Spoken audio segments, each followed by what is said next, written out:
Are you tired of feeling burned out? I know I used to feel burned out all the time. And then I discovered some tips, tools, and strategies to go from burned out to balanced, beautiful, and abundant. I will be sharing them on this show, as well as interviewing experts that are going to help you transform from exhausted to energized and stressed out to serene. If you're ready to break free from the burnout for good, let's jump into the show.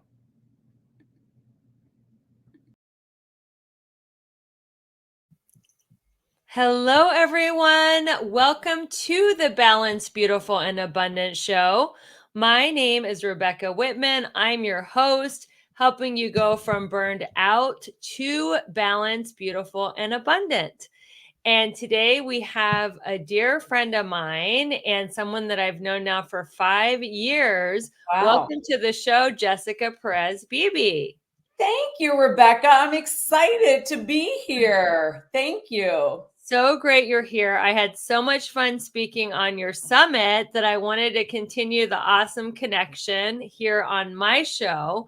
And it's just perfect timing because you've just come out with your book, The North Star Method. Congratulations. Thank you so very much. And thank you for giving me, an opportunity to come and talk about it, because it's such an exciting, thing when somebody puts out their first book, right? Anyone out there who's written a book or has a book on their heart, it is, just an exciting moment. So it launched a couple weeks ago and it's doing really well. It hit #1 in journaling and bestseller in healthy living and self-help, spiritual self-help. And so we've got a lot of that to talk about, but also I'm just happy to be here and answer any questions that can support your audience.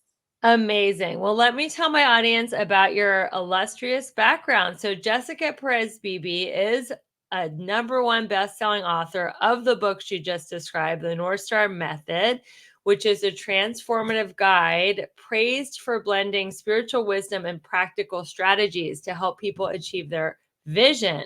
And she's had over 2 decades as an entrepreneur and a transformational coach. She has built 4 companies from the ground up and now leads a multi-million-dollar sales team for a top online coaching company. She is known for her no-nonsense approach. She is balanced and warm and relatable and inspires her clients to reach high performance results without the burnout.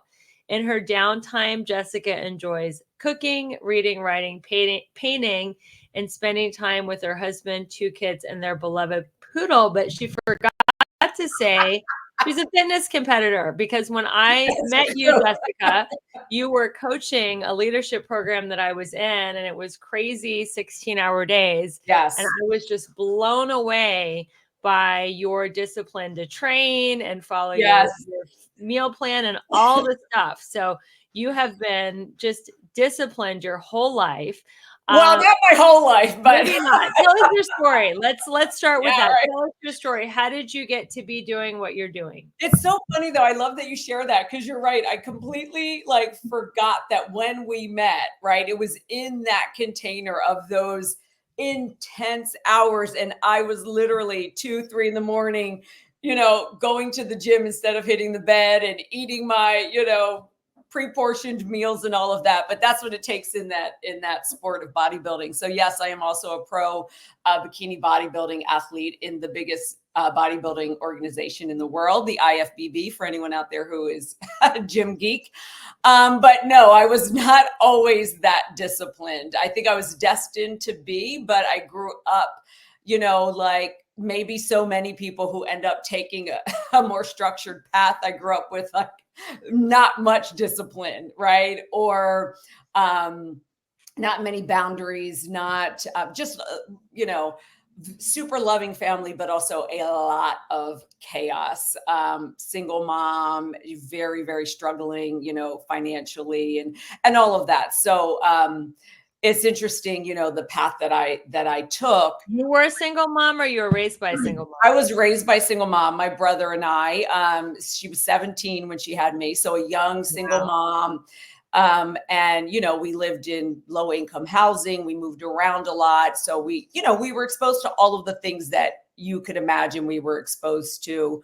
And so there was a lot of instability and things like that. And I think a lot of that drove what is already probably natural in me. It's like that nature and nurture thing, right? If you got a little bit of the nature, then whatever happens when you're being brought up is going to impact one way or the other. So I think that's kind of what led me on the path to uh, seeking structure and control, to be honest, and regimen. And, that kind of made me feel safe for a long time. And I always say, there's no shame in what birthed your drive and your ambition.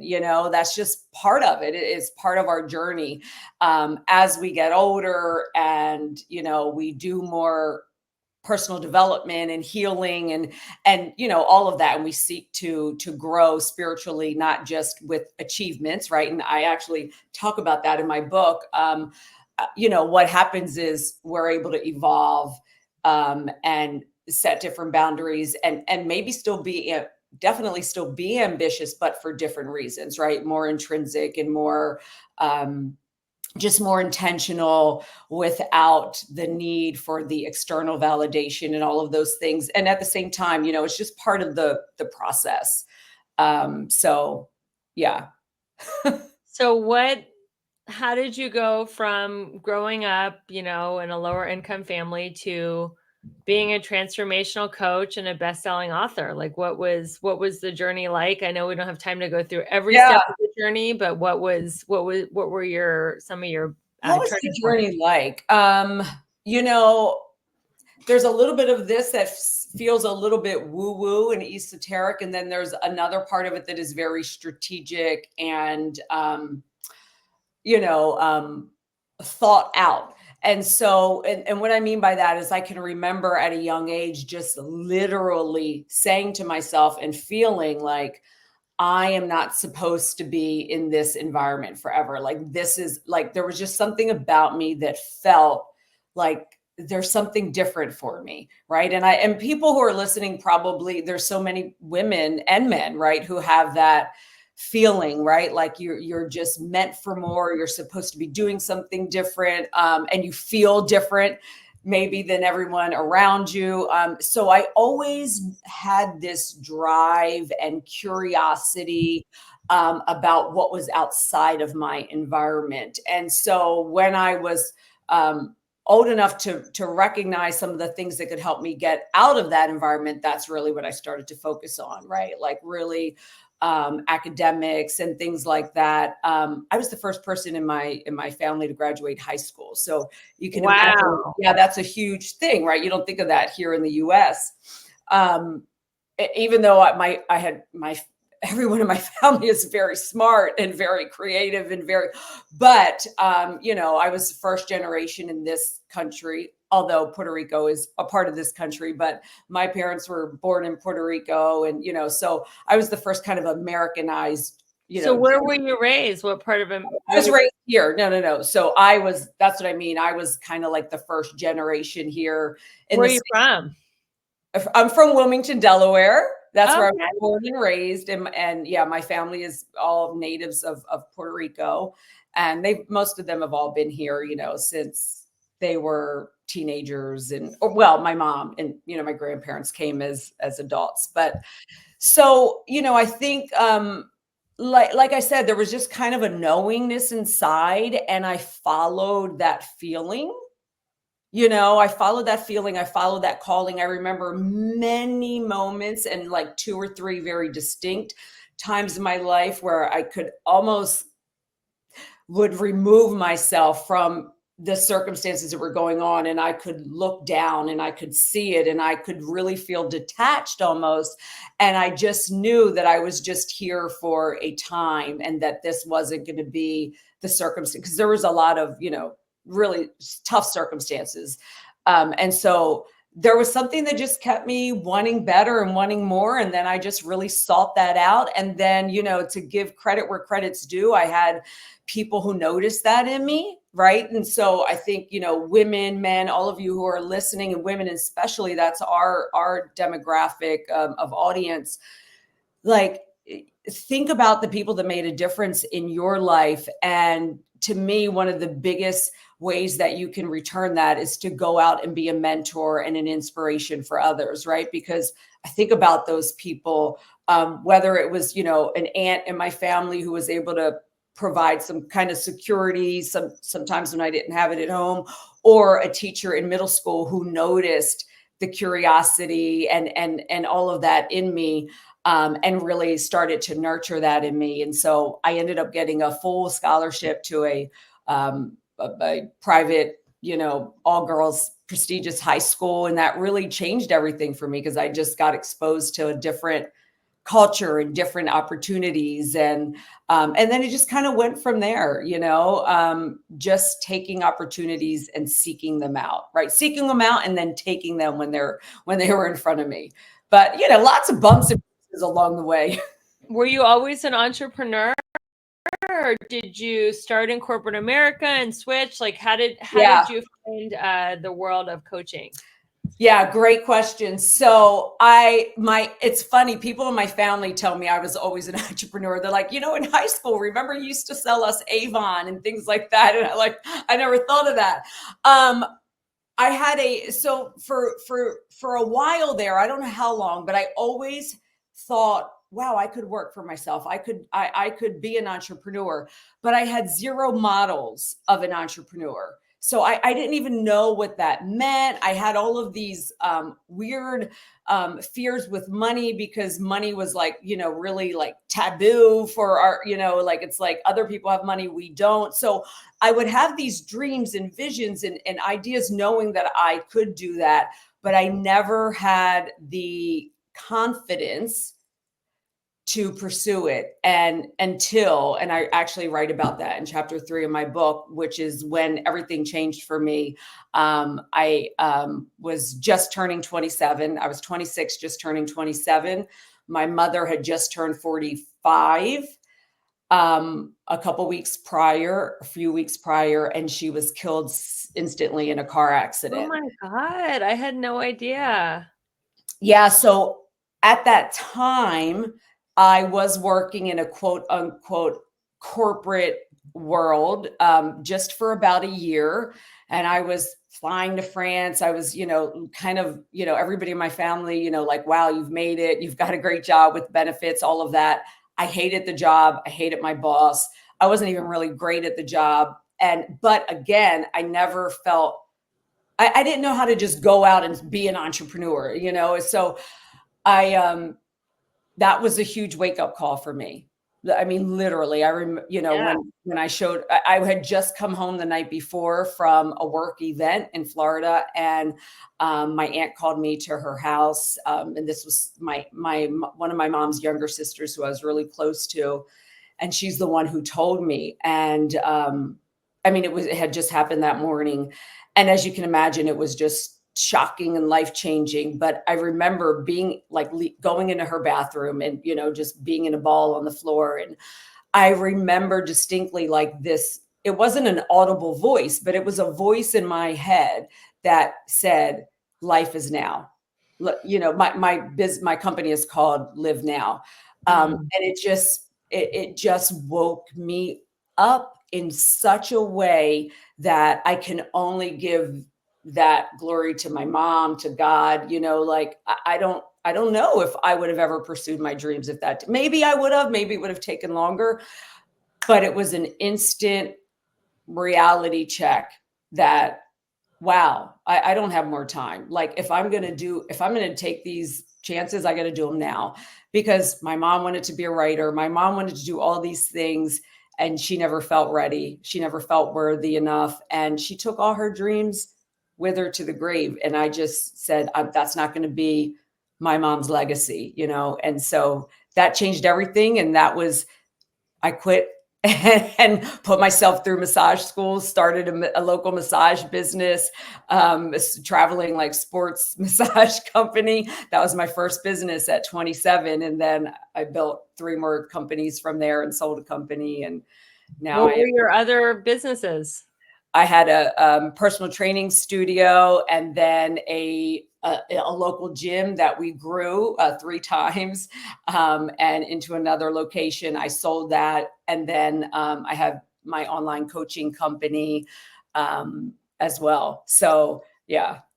And now this has been a big year for you because not only did you reach your first best-selling book, you also purchased your dream house. Yeah, well, it's like the second dream house, right?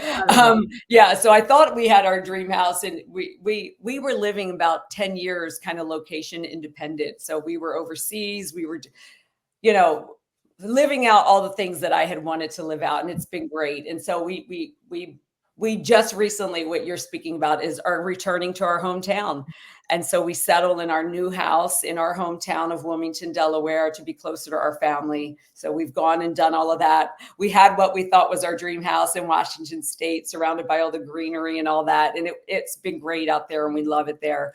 But my heart's been calling me back to my home town to be with my family. And also because I'm really at the stage in my life where I want to give a lot, and I want to give at my local community, like the community I grew up in.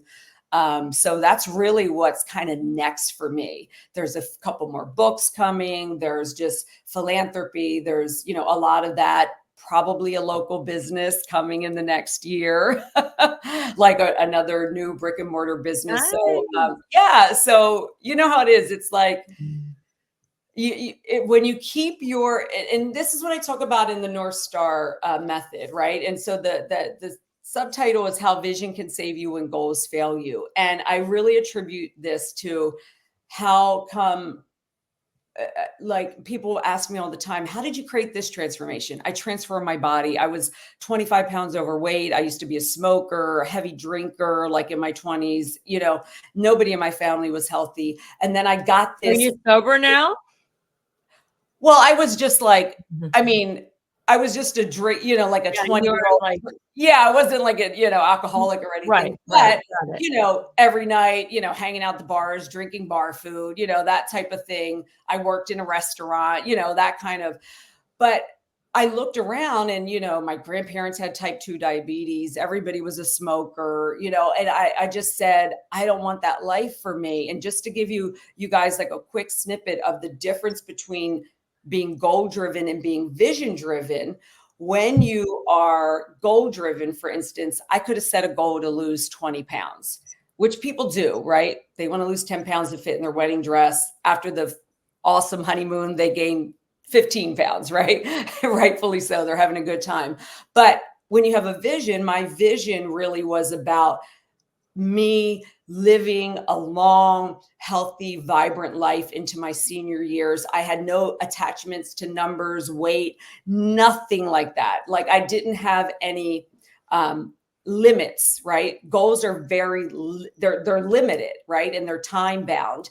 And what I wanted was like, wow, I envisioned me. I thought then like 50 was like old. I'm going to be 50 in a year and a half, right? But into 60s, 70s and all of that, just being healthy and vibrant, et cetera, et cetera. Because of that being the vision, then I just started making decisions daily that match that vision, right? Like, well, what does that future Jessica at 70 who is doing yoga and is, walking around in a bathing suit and feels, like just walking around in a bikini as a 70-year-old. I can exactly. And like, what does she do? What does she choose right now? And so the vision just took a life of its own. I never at that time would have ever been like, oh, one day I want to be a professional physique athlete. I would have never in a million years thought you could even pay me to be like on stage doing something like that. And that's the power of a vision, is that it takes on a life of its own. It's not bound by your limited mind, which is how goals are set. And that's literally, I teach my 3-step process because I've used it for everything, to transform my body, to transform my money with my relationship with money, right? Like, how do you go to running $1 million, going in and taking over a sales team to get to $1 million a month, right? And making millions of dollars yourself in your own business. How do you get to that from, growing up, on food stamps and we're around people who didn't have that relationship with money? It's all in here. It's the same. So what is your 3-step method? you got to get the book. Oh, it's a No, cliffhanger. but to break it down, the method just broken down into little words, and it's deeper than this, is Yeah. see it, clear it, Mhm. be it. So the clear it in that second step is really critical. And it's the clearing out all of the clutter, the mental clutter, the limiting beliefs, the old beliefs. It's how do we clear that and replace it? And then how do we be the vision that we have for ourselves before we even have it? And it's like, if you read the reviews on this book, I mean, it's getting such amazing reviews, which is, I envisioned that this book would be a book that would sit on people's, nightstand, and it would be pulled out, every month or year, like the books that I grew up reading. Right. And so I even have a journal that goes with it. And you don't need the journal. You can do the writing prompts in here, but it's literally people are writing the reviews exactly how I envisioned it, which gives another credit to the method. So it's a 3-step method that I've used to achieve everything in life. I manifested my husband in 2 days. Oh my God, you have to tell us that story. Let's Yeah, hear about your love it's life pretty story. much this method distilled down into like 2 nights, or to 1 night. I sat down, and now, of course, it was kind of building for Of months course. because of the work, that I do. But two, uh, 2 days, was it the day before Thanksgiving? I went and visited my best friend. My mom had died the year prior, so Thanksgiving was like a big holiday in our family. So I went to spend it with her and her family. And about 2 hours south of where I'm raised, so down in the beach area, Rehoboth Beach, Delaware.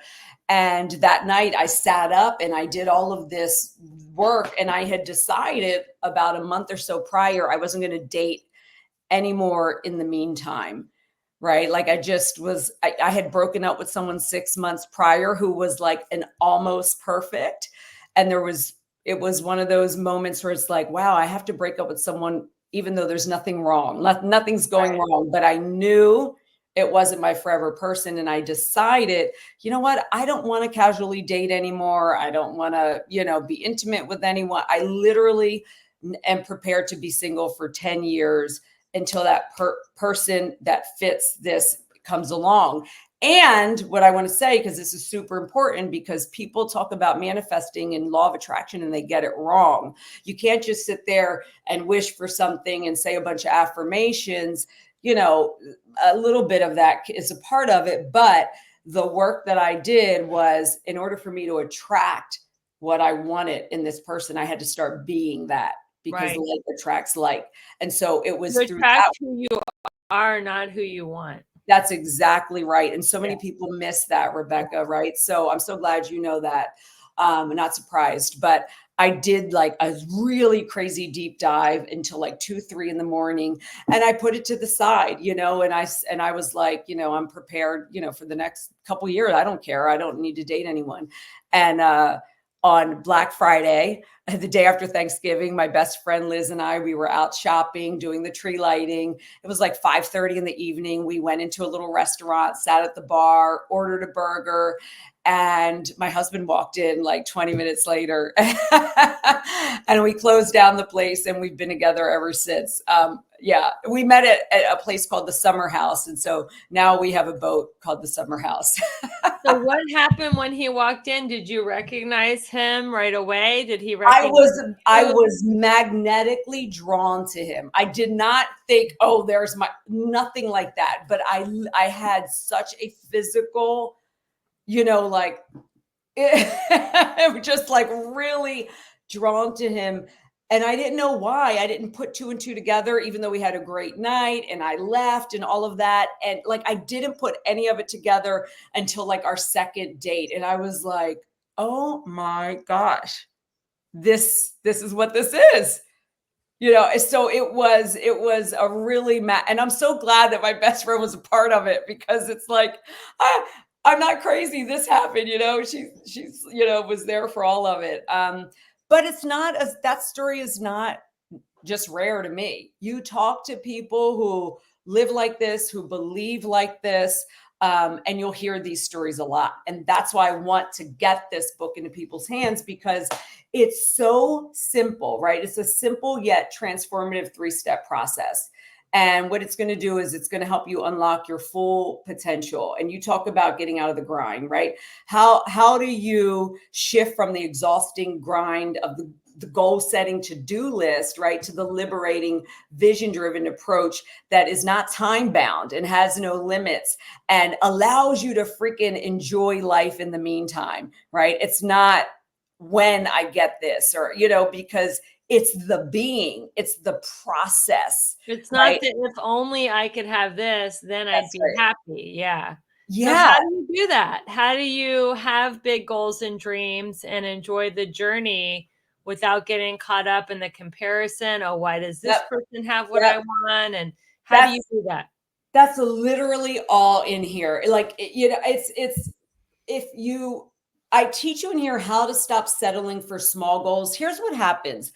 Most people set goals that they know they can achieve, right? Because you don't want to set something that you're not going to achieve, right? High achievers, at least, they will set goals that they know they can achieve. We have a lot of people who just set goals and never intend to go after them anyway. But a high achieving person, and I make the distinction in this book between a high achiever and a high performer.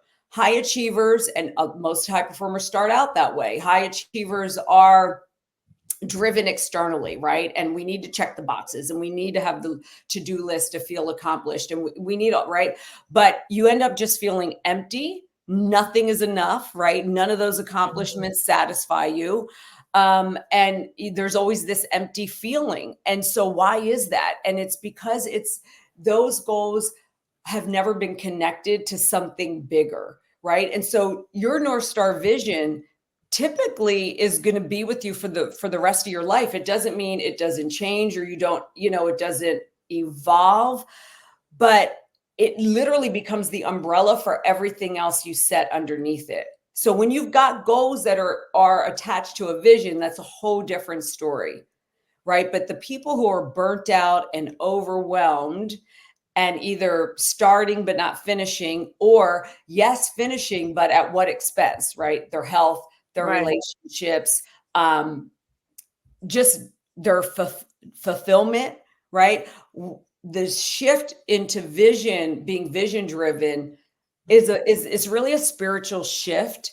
And in my experience, and I've taught this to hundreds one-on-one, and I've taught it to thousands in groups. I've gone into companies and taught this. I've taught it at one of the biggest MLM companies to help their reps really get connected to a vision for why they're there, not just, selling and making Which dollars.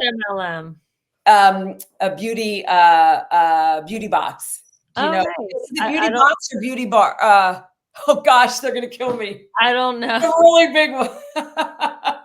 But they sell cosmetics and skincare, Nice. all natural stuff online. It's one of the biggest MLMs out there.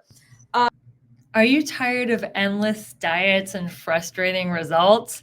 I know I was, and I didn't want to count calories, count macros, and I definitely didn't want to jab myself in the stomach with a needle to get the benefits of GLP-1. I'm so grateful I discovered the body transformation system. I have been on this easy to follow supplement program for a month, and I cannot even believe it. I went from 25% to 17% body fat. I haven't been under 20% body fat in my entire adult life. What I love about this system is it's all natural. It helps you regulate appetite, boost your metabolism, and burn fat. No chemicals, no needles, no harsh stimulants, no side effects, just results. All you have to do is go to the show notes to grab your sample. I can't wait for you to get the same results that I'm getting, and let's get lean and strong together. See you back in the show. And so it's basically, how do you simplify your focus, cut out all the other noise, all that chatter, and create real sustainable progress in your life that is based on something that really matters to you for the longevity of your life, right? And when you have a North Star, you're going to know when you're getting off course, right? It's like in the book, I start with really, there's a part in the book where, I use the metaphor throughout the book of like, imagine your task is to climb to the top of a mountain, right? The trek is going to be long and dangerous. It will take multiple days. It will be the most challenging thing you have ever done. You have to climb this mountain alone. All you have is what you can carry on your back. To accomplish this task, you're going to need certain tools and gears. Some people try to accomplish this by focusing on small, immediate goals and spending all their energy focusing on what is right in front of them. These are goal-driven people, right? They're focused on what type of boots they wear, what brand or tent. They focus on how difficult the terrain is in front of them. And they obsess endlessly over which trail to take up the mountain, right? This is being goal-driven. Right. Then others set out to accomplish this monumental task by focusing on a big vision. They keep the vision at the forefront of their mind, and they use it to continually make steady progress up the mountain. They find the one thing to always guide them, no matter where they are. For them, the trail they take or the tent they use is only a means to the end, because their focus is their vision, which is reaching the top of the mountain. And it goes on, it just kind of gives your viewers just kind of a little bit of a visual. The vision-driven person is going to get to the mountain no matter what they've got in their backpack, no matter what they lose along the way, right? And so it's about learning how to focus, how to zoom out and focus on what really matters versus what's right in front of you. Because when people make decisions on their present circumstances or the obstacles that are in front of them, they never make progress. Right? They just stay stuck on what is, right? Well, I don't have enough money. I don't have enough time. This is too hard. When you're vision driven, the present circumstances do not matter. So when someone feels snagged by their present circumstances, they have a big goal, but they're like, why is it not happening fast enough? Why is it happening for the other person? Yes. Comparison. Maybe I should just give up. How do you... Yes. And they almost always give up. Yeah. How do they get rerouted to be you got to go back to the beginning, right? And make sure that this is think there's a part in my book where I take people through a really deep exercise of discovering if what you're pursuing is actually your vision. Mm-hmm. A lot of times people are out there pursuing something that was never their vision to begin with. It could have been their parents' vision. It could be, somebody else in their life. It could be a coach's vision for them, right? Like we're coaches. And so you see this a lot where when people don't have their own product, service, or whatever that really came from their heart and their vision, you'll see a lot of times people trying to replicate what other people are doing. And it never works out because it doesn't come from them, right? And so there's so many people trying to replicate other people's vision, and it just doesn't work, right? It's just pushing a boulder uphill, and you just keep falling backwards and you push again, right? It's like the constant working hard. When you work from a North Star vision, that's when even the hard shit gets easy. Right? Like it's just, even if it's hard, it feels easy because it feels real. It feels connected. It feels, you're not going to be, your whole life is not going to be over because some president is going to be president for 4 years. You know what I mean? Like it's zoom out, people, see the bigger picture. You're not letting your happiness, your success, your worth, or anything be tied to anything external, anything outside of you or outside of that vision.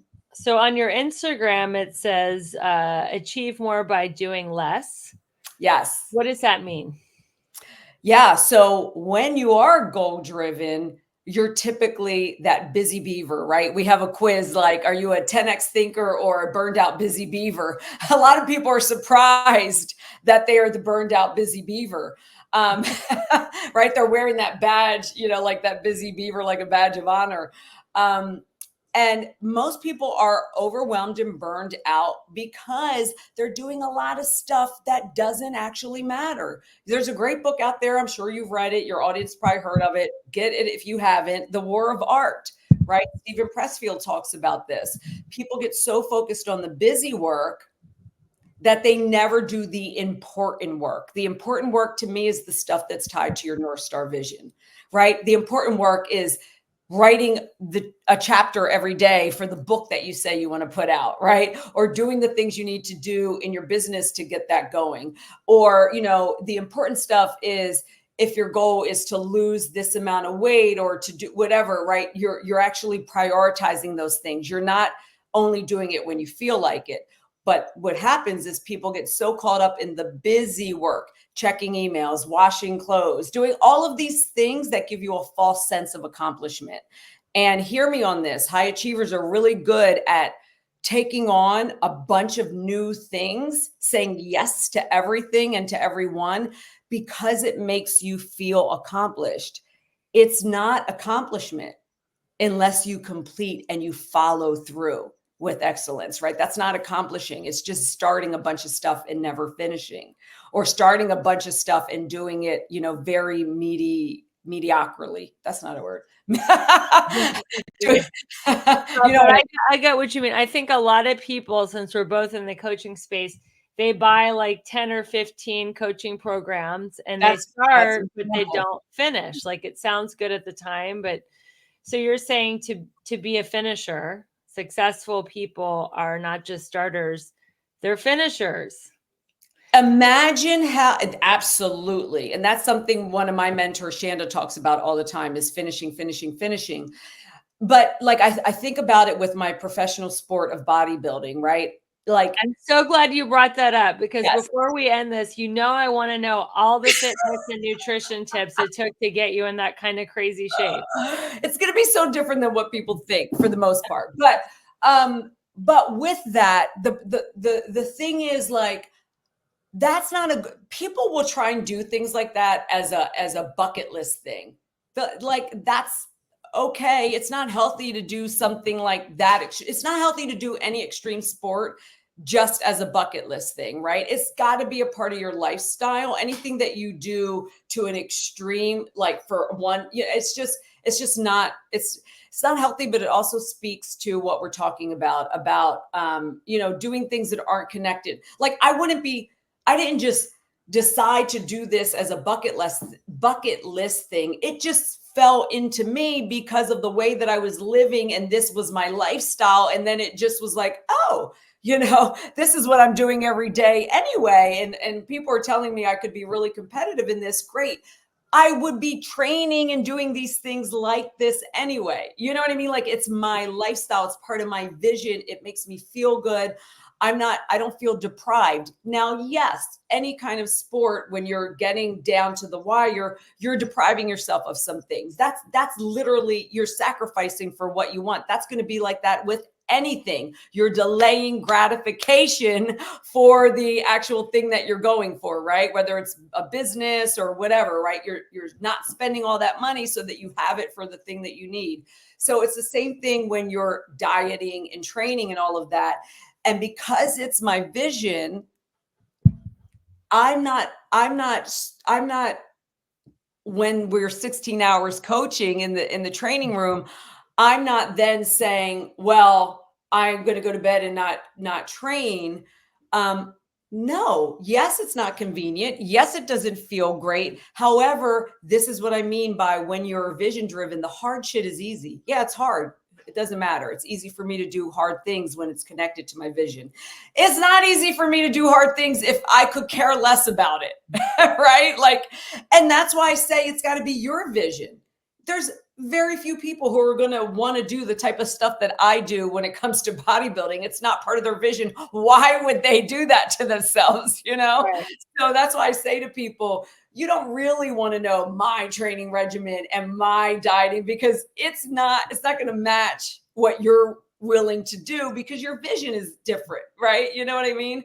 So does that make sense? Yeah, but for the average woman who is a high performer, doesn't want to be a professional bodybuilder, Do you have any good nutrition or fitness tips? Yep. And it's, you guys, it's not going to be what you think.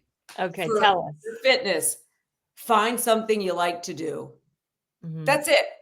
Anything can work. If all you care about is general fitness, you want to be doing something that gets you sweating a little, right? So that you're getting a healthy heart, and you want to do some resistance training, which is super important. Women, do not skip resistance training. You don't have to lift heavy like a bodybuilder, but you do need to do resistance training because it helps you preserve muscle. It's the thing that gives women all of the curves, what they call toning. That's from muscle. You don't get it unless you have muscle. And it keeps you strong, keeps your bones strong. So very simple. You could do that if you want to jump on a trampoline all day. You could do that in a dance class, right? And then just pick up some light weights. You don't have to be extreme, but you do have to do something. I always say do something you like, because you'll keep going back to it even on days where it's like, oh, I'm tired. At least it's something you like. I just gave one of my friends this advice because she used to be a dancer, and she's like, oh my God, I just can't with the gym anymore. I'm like, go take a dance class. She's like, oh my God, I didn't even think of that. So sometimes it's just something that simple. In terms of food and diet, do not get caught up in all of these extreme diets of has to be paleo, has to be vegan, has to be this, that, or the other. I hate to tell you this, but when it comes to just pure weight, it's calories in and calories out. It really. Now, when it comes to other things, you are going to have to pay attention to your body. We're not all the same. So how you digest proteins and how you digest carb, different things like that. If you've got poor gut health, none of those diets are really going to work for you in the long term. The only reason a paleo diet works for people is because they're eliminating an entire macronutrient. They're not eating any carbs, right? The only reason that the all fat diet works is because they're eliminating, well, that's like paleo, they're eliminating all the carbs. And it's on the flip side, when people eliminate all fat, they're just eliminating, and you don't need to do that. You can eat everything. You need fats, proteins, carbs. And if you love to be vegetarian, just make sure you're getting, proteins, fat, and carbs. If you love to eat meat, you still need to get carbs. So it's not anything extreme. It really isn't. It's Great. just, yeah, find When what you works. were training, when you were training to be a professional bodybuilder, did you lift heavy? Yes. I lift heavy for a good part of the year, like the off season. And then when we get closer to what we call our prep season, which can be anywhere from like 8 to 16 weeks, we're not lifting as heavy. We're doing more higher volume and things like that. And it changes with each athlete, because with bodybuilding, it's all based on the person, and you're trying to get symmetry. So some people hold more weight up here, some more at the bottom. And so it really just depends. There's professional bodybuilders who are vegetarian, not a ton, but there are. And I say not a ton just because I think it's just the culture of bodybuilding is bodybuilders like meat. Yeah. Doesn't mean you can't do it without it. You certainly can. And so a lot of it comes down to, honestly, the way most of our food is so processed and has so many pesticides. That's a lot of what you've got to be really mindful of. And so I like to do elimination diets here and there just to see if anything's irritating me. When I'm in prep season, I stick to like the carbs and the proteins that I know work for me, because I know there's stuff that I eat that causes me to be more bloated and more lethargic. If I want to have them, I'll have them. I just know the price I'm paying, but I'm not going to have them when I'm, in competition mode. Yeah, I saw your Instagram where you were drinking a Diet Coke. You're like, sometimes I, like to be a human and have a Diet Coke, right? Yes, especially when I'm in prep mode, when you're like removing everything. It's like, ooh, just to have a little of that. And guess what, people? I'm not drinking it. I know it's not anything healthy, but you've got to have some kind of quote unquote like normalcy, like whatever it is for you. Right. Right. Like, so yeah. So what would be a typical day of eating during your pre-bodybuilding competition? 5 to 6 meals a day, Mm-hmm. a lot more food than people think, but it's always weighed and measured. And the reason why people think that's really crazy, but the reason why, and this is the same with anything in life, including your bank account. If you are not measuring it, you are typically overestimating or underestimating. And it's the same thing with food. And so that's why this is very specific to bodybuilding. All sports are not like that. You know what I mean? Because so it's just that's, Yeah. it's not the case. In endurance sports, they are just eating a lot of carbs and protein and fat, right? They're eating a lot because they're burning a tremendous amount. Um, and they're not having to maintain as much muscle, right? So it's all sports are different. So for mine, that's yeah. So I would be eating 5 to 6 meals a day. When I'm in my off season, I stick to like 4 meals a day. I just spread them out a little more. And because I've had years of experience, I know what foods work for me and what foods don't. But a lot of that is trial and error. And your body changes, right? Like I can hardly eat chicken. But in the beginning of my bodybuilding career, I ate a lot of it. Well, guess what happens when you eat a lot of the same food? You can develop intolerance. Yeah. That's why you should mix foods a lot, get a variety. So little things like that. My body processes carbohydrates really well because of my metabolism. And so I can get away with some more than like another girlfriend of mine who is a competitor.